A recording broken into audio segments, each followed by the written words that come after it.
Bu yomaga qo'shni ol deyishadi. Yana qo'shimchasiga bu uyimizni juda arzon narxda 72.500 dollarga 5 xonali 130 kvadratli uyga hozir obzorini olib boramiz. Mana bu kiraverish eshigimiz bo'lyapti. Bu yog'imizda liftovoy перегородка. Mana shunisi bilan 130 kvadratga boradi. Ko'ryapsizlar, bu yoqdan ham nimadir sifatida, kladovka sifatida yo nimadir sifatida foydalansangiz bo'ladi. Xullas, bu yog'iga o'tamiz. Bu yog'imizda teleplanirovka bo'lgan. Bu yerda sanuzel turardi, nariroqda oshxona bo'lardi. Bular oshxona balkonga chiqarganlarda, sanuzel olib tashlab, mana bunaqa chiroyli xol qilib qo'ygan ekanlar. Dal shu turamiz. Bu yog'iga o'tganimizda 315 ga 520 zalimiz bo'lyapti. Ko'ryapsizlar, mehmonlar shu yerda kutib olaverasizlar. Ozgincha melish ishlari bor ekan, tak uy remont talab emas, bemalol kirib yashasangiz bo'ladi. Ko'ryapsizlar, bu yoqda 5 ga 5 zal bo'lardi. Bular o'shani bo'lgan ekanlar. O'zi aslida o'z zavodskoyda mana shunaqa bo'ladi. Regelda ajratilardi. Xonaga zal yurardi deyishardi. Ayni shu zal va shu bo'ladi.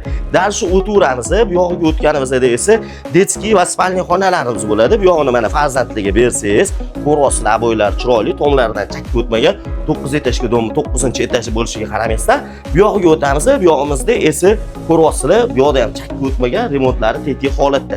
Menga eng yoqadigan tarafi bu planirovkada balkoni hisoblanadi. Balkon 2 ga 9 bo'lib yotibdi-da.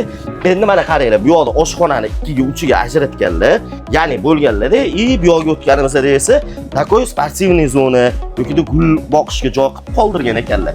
Umumiy maydoni 130 kvadrat metrda tashkil qiluvchi 5 xonali uyimizda 9 etajli domni 9-etajda joylashgan 72.500, manzili esa Yangi Hayot tumani Do'stlik 2 da joylashgan. Uy qidirib yurgan tanishlarga jo'natib, like bosishni unutmanglar.